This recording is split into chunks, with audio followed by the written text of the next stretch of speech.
It has been a hot minute. Let's catch up in Whitney's wacky adventures. Wacky Whitney's adventures. We're gonna pick up, I last left off with you guys was I paid off my credit card and I'd cancelled it, and that left me with my personal loan of like $20,000.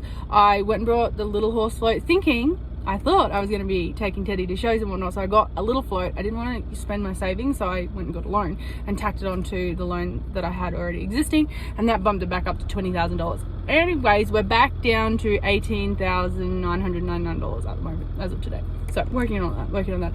In July, I put $1,000 on my personal loan, and then I went to put another $1,000, and then the bank was like, no, you can't do that. So I just haven't chased it out. I haven't looked into it. I've got a fixed loan, so I'm cranky at myself. I should have got a variable loan because then I could have smashed it out. But anyways, we'll see. I think I've just got to change the repayment amount, if that makes sense. I can get away around it that way, possibly, to pay it off.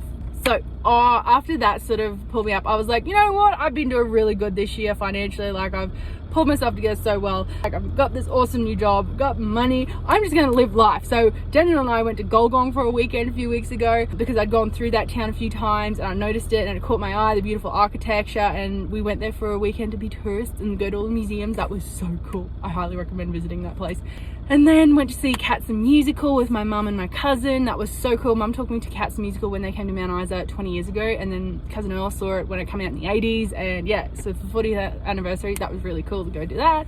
Then Daniel and I went to Perisher and we did the snow for the very first time. That was so cool. Skiing is a lot harder than I thought. Give me a bolting horse any day of the week. And then I went and got new tires. I got new tires in my car. I'm just so chuffed. Like, normally all these years since I moved out of home and come down here, I've been using Zip Pay to pay for my car tires. But this time I was organized and I had the cash, and I could be like, here's the $880 for 2 tires for my car. Bada bing, bada boom. No stress, no issue. So what else? And then took the horses to the vet, and because I've got my savings account, I had almost $4,000 saved up. I just want $1,000 for each horse for vet emergencies, if that makes sense. That's my goal. But I went and got Oscar, Shrek and Kataf's teeth done. So all my horses now have their teeth done for the year, and it was really good to see where they're at. Oscar had a tooth pulled. Oscar is apparently 25 years old, going by his teeth. He's 10 years older than what was originally predicted. But anyways, interesting. Shrek is okay. Kataf has there's something going on in the tissue of the roof of his mouth, so we've got to monitor that, and hopefully it's not cancerous. We'll see. And then we went to Narromine races, and that was so cool. Won my professional field course. That was so cool. I made my dress. And then on the way back yesterday, we went to the bank, and my husband and I set up a joint savings account for our home loan deposit, and we had a meeting with the loan lady, and she gave us hints and tips, and it was so cool. So that's where I'm at.